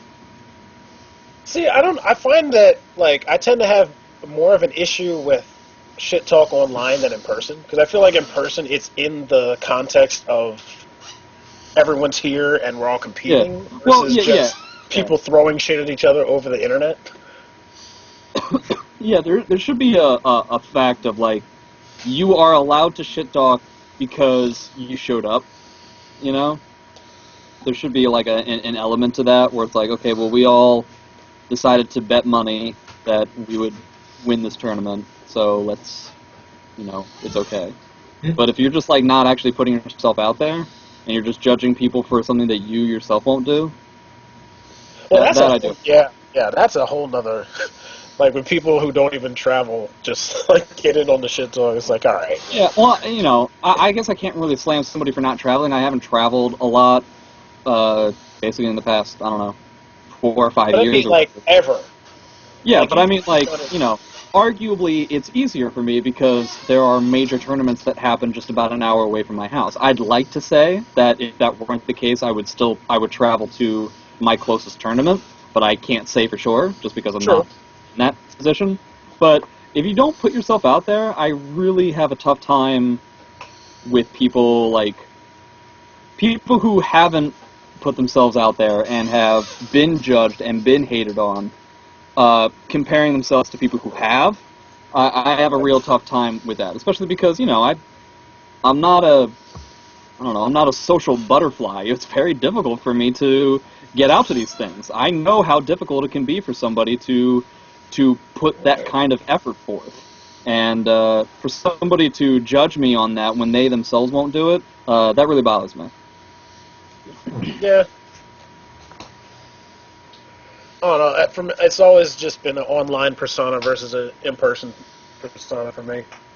Like, if you're actually like that, and I know that you're like that, that's easier for me to deal with than, oh, you're this way online and this way in person. Well, isn't it like the thing for our game? No one's ever a dick offline. I mean, there are people who are, but That is absolutely not true. but I would say I keep hearing like, Who are you thinking of, Zach? Who's the dick online and offline, Zach? yeah, who's this? Who's this person, Zach? Whoever you're thinking of, it's probably the same. But maybe we should find out, like, Yeah, to be just say who the fuck it is. is it who is it, Zach? Who's the person, Zach? Well, most of the people from MKX community. Ooh. KX, not for. I'm talking about our community. There isn't somebody else you're thinking of? Maybe somebody who's talking to you right now? Does it win the Mitsu? No, actually, no. Is it maybe? No? Nobody talking to me right now, no. I don't believe you. I think Okay. you're lying. I think you're lying to me. But yeah. But like I said, like in terms of our community, like I don't care about MKX. They're like, I've heard a lot of things basically. I mean, but they're all. But you go to the tournament, everyone's there. It's not like you can just be like. Yeah, that's true. oh, Because sort of like I know, you know. how, like NorCal and SoCal had to deal with like the Marvel people once, and like No, they had to deal with Filipino champ. They did not have a problem with the Marvel community as a whole. But, What's the problem with Champ Philippines? is the Marvel community. They had like it was at some tournament and they were playing Caliber on a setup and F-Champ came over and was Right. it's like, hey, we need the setup for Marvel, and they're like, we're not giving you our setup. And so basically Alex J and Hates almost got into a fist fight with a 4-foot Filipino person. Like Is he really that small? Yeah, he's tiny. he's pretty short. I mean, I know 4 foot's an exaggeration, but like, I didn't think he was that tiny. F-Champ is pretty bad offline and online, like, without a doubt. Yeah, he doesn't seem like a That's guy. actually another thing. There's a lot of people who like they try to make their names through being a character more so than. And I'm not saying F-Champ is not like that everywhere else, but just there are some players who put such a strong emphasis on their persona and not as much on their game. So I guess Rev Champ would be. Well, when you've been getting smashed by Chris G for 3 years, I guess it's hard for it to be about the game. Shoutouts to Chris G for finishing King of Fighters, so Soul Calibur could go up on stream for TFC. You're still upset about that, Oh, aren't is you? that what happened? I didn't know that's what happened. We were watching KOF because apparently they changed the schedule overnight, and Wendell was furious because KOF was in our time slot. Like, Yeah, I'm tired of that bullshit. That's happened like we got to go on later. Going on later is better. it's happened every TFC. Like even the first one where like we got like 30 minutes of stream time, and then like the stream set up there like for an hour and 30 minutes. With We no still way got on the it. same stream time. What are you mad about? Wait, are we talking about finals day or pools? Finals. I'm talking about for pool. I'm also talking about the pools for the very first TFC. I was about to say, are you really mad that you didn't have to wake up at 7 in the morning? No, not that. I don't even just- start polls until like 12 at TFC. Like, yeah. Like, I wasn't exactly curious, but I was at least wanting to get a good stream, get a good slug. Just admit it, When you're a furious person and you need an anger management class. Okay. That's really what this podcast is about. This is With this the is fury. this is an intervention. What intervention for Wind of Fury? Yes. Need to calm down. But yeah, I wasn't too mad about it. Like, anyway, shouts to Chris G for wrapping that up pretty quickly.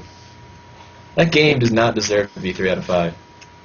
well, why don't you go talk to them about it? Why don't you go convince them? It's not 3 out of 5. It's 2 Yeah, out it of- was. It was totally 3 out of 5. That was Winner's Finals, you idiot. That was not just Winner's Finals. Yes, remember I specifically. I was in that game. I played it. It was 2 out of 3, man. All right, then fine. I guess if you did 3 out of 5 for Winner's Finals, that obviously was too long. When you need to seek help. I just You need And help. it's only actually long when it's 2 good players. Like if a good player and a bad player are playing, it'll be like pretty quick. I don't know. It just seems so. How many rounds are in that game? Is it just 3, or I swear there's more? You have 3 characters, and each character has a life. So there's Oh, technically that's what made me there upset. could be Because look 3 how long to that took. Now, the only games I would say to switch their rounds, I would say Mortal Kombat needs to be 3 out of 5, and I would say Tekken needs to be 2 out of 3. I think Tekken's everybody pretty much entirely agrees that Tekken should be 2 out of 3. even Tekken players agree. Like, Because grand finals, in and of themselves, I've seen grand final sets literally take like Oh yeah. the better part of an hour. If you have like the Koreans playing each other, it's gonna take all day. Yeah. But Yeah, 40 minutes for like one set. One set. I'm surprised. But MKX is only 2 out of 3.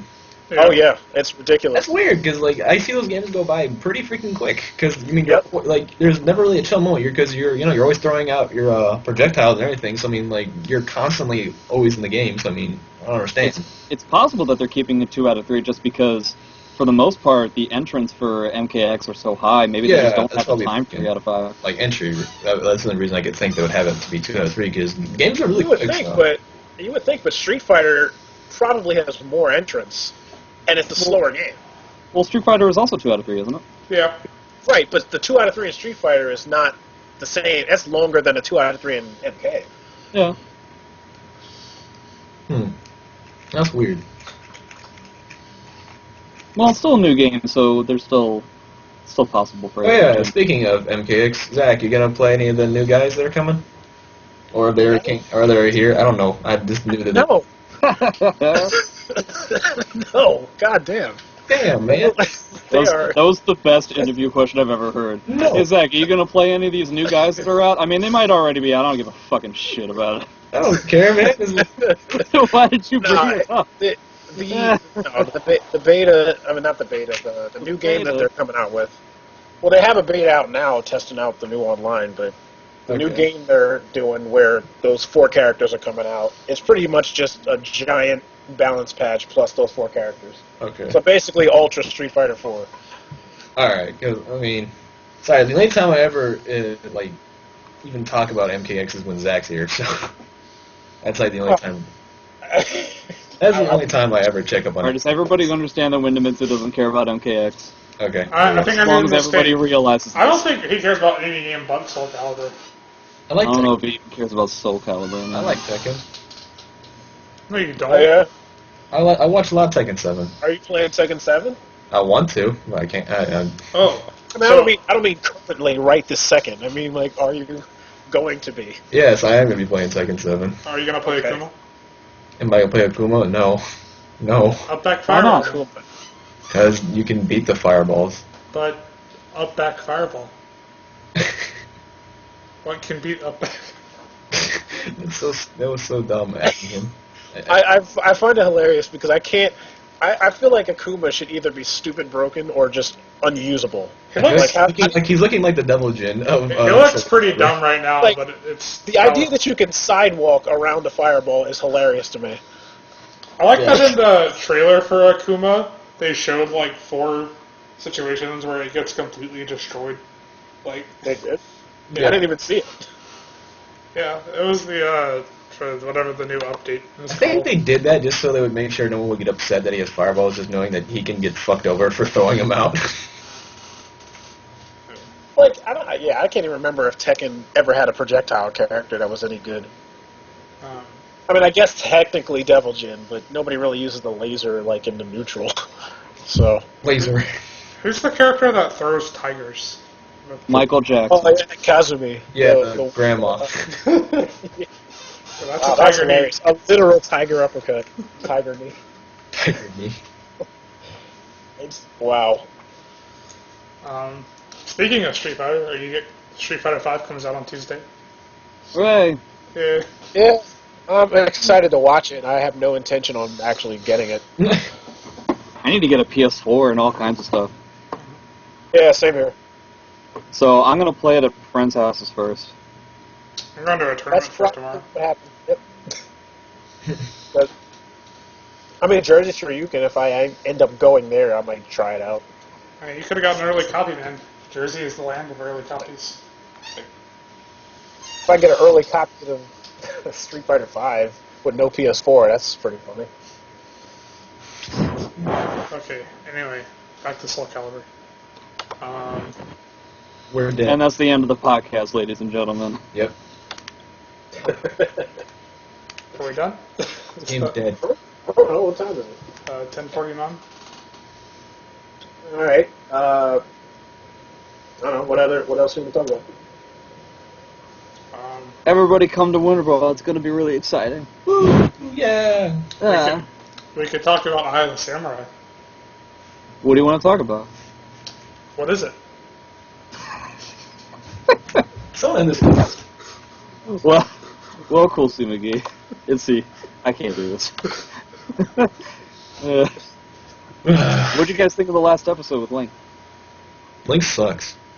Yeah, but what do you think of the my analysis? Wow. That's good, man. You really showed me how much Link sucked. Yeah. Oh man, something about that delivery was just so dry. Who should I do next? There wasn't even a hint of kidding in that. Oh, okay, yeah. Link actually has something valid for once in his life. Hang on, I did want to talk about his thread he did post a while. That actually was pretty interesting. Let me read this. He asked, "How do you get into your zone?" He says, "I think most people do better under certain conditions when playing. How do you get into the zone? Personally, I listen to soft music to calm myself down during matches. Though I've noticed that sometimes this can be futile, as it means I can't handle stuff like a crowd during a match. So, like, how do you guys get into your quote-unquote zone?" I don't know. I don't know if I have a zone. Yeah, I just kind of. It's a little weird. Like, I never really understood. Like, Well, I mean, I understand what he's asking, but like for me, it's just as the game goes on. If I'm getting beaten up, it's like, all right, got to turn it up a little bit, all right, and it just goes on until either I win or I don't. Like I don't feel like there's a certain music thing. The way I've always done it is just the fact that like the conditions of a tournament set I know are never going to be something I can control. There might be people that are like right next to me. It might be really small or really loud. It might be there's like so many different things that could be happening. So when I try to like I try to like listen to music every once in a while, but anytime I try to like I don't know control part of it, I feel like in my head I'm saying to myself, okay, Jay, this is when you're supposed to like start playing really seriously. So let's not fool around. Like, and I just kind of like psych myself out, you know? So I just go with, you know, crowd noise, whatever happens to be going on in the venue, and it just makes me used to the tournament experience in general. I kind of remember when I was playing against, oh shit, what's that guy's name? White Fox at NEC. Oh, yeah. Yeah, he, like, we were 2-2, he was taking a breather, and I asked him, like, are you nervous? And he was like, yeah, I really am, man, like, are you nervous? And I was like, oh, you don't know me very well, I'm always nervous. Like, I've been playing these games for years, and I'm always nervous. The point isn't to not be nervous. At least for me, that is an inevitability. Like, there are just certain, like, I'm just always going to be nervous in these things. The point is that I've been nervous for so long, I've been doing this for so many times, that the nerves don't affect my gameplay. So I guess that's what you could say is kind of like in the zone type of thing. Like I just try not to like prep anything so that I can kind of just roll with whatever's going on, and nothing environmentally psychs me out. See, it kind of goes back to what we were talking about with the choking and clutch. It's like I feel like the more you play in general, just the more you're used to the situation. Oh, well, I'm fucked. Or, oh, well, you know, this is a situation that I'm in a really bad spot or whatever. The more you're just familiar with that kind of situation, it's just easier to act without having to overthink it. So, yeah, I mean, you might feel nervous, but at the same time, it's like, all right, I've been here before, and, you know, usually the player with less experience doesn't. You know, they haven't been there as often, so they want to overcompensate. So Link has been saying in the stream chat that like he absolutely cannot handle a crowd. Like when he was playing against Rufus, there was a ton of people watching, and IRM started like cheering for his opponent. Link, you should try playing against Rufus Void when he's not guessing wrong at all, and not as only is IRM cheering for him, the whole crowd is cheering for him. It's a very demoralizing situation. But the fact of the matter is that it's something that you have to get used to. At least in my eyes, it's something that you're going to have to get used to if you keep going to tournaments. And that is what's going to happen. It's an inevitability that you are going to get used to this situation because you're going to put yourself in this position over and over again. And then you kind of have to think of it in terms of like, why are they cheering for Ruthless? Yeah, is it because right. he's an underdog? Is it really exciting what he's doing? Like, just trying to like angle it in that sort of way can kind of give you a little bit of a morale boost.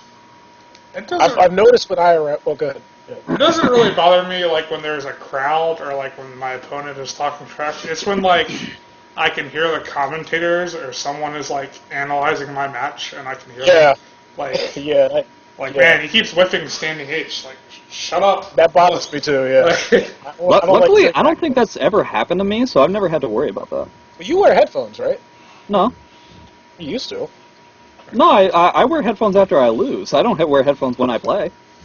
Oh. Well, Unless they're specifically provided. Like, the one thing I will say is that I do need game sound. So, if the headphones are provided and there's no way to have the game sound without them, then yes, I will.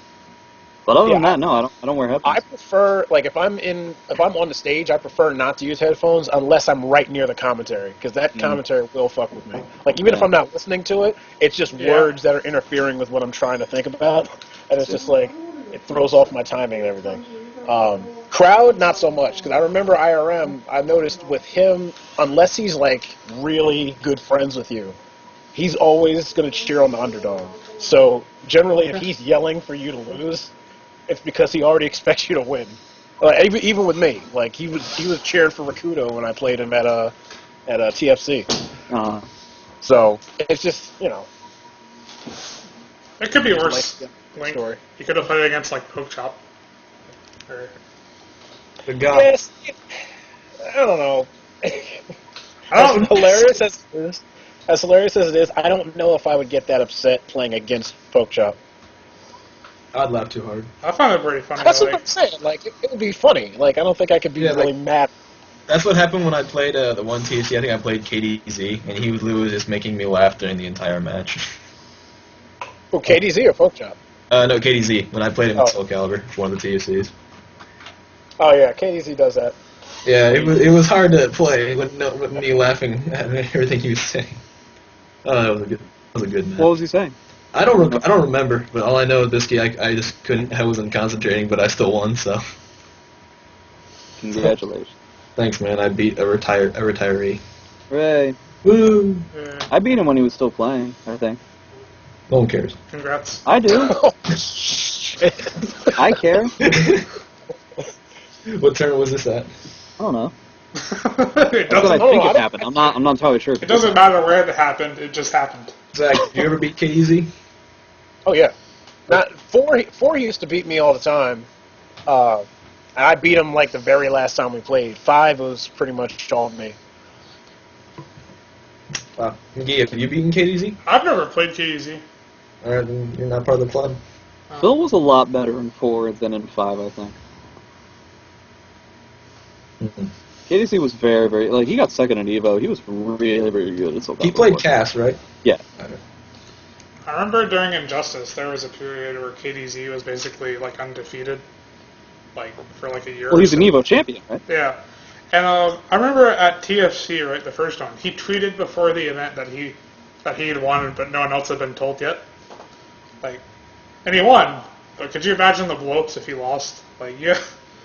Like, Yeah, he sets himself up for that sort of thing. yeah, like, Did he I missed what you said because it kind of cut out.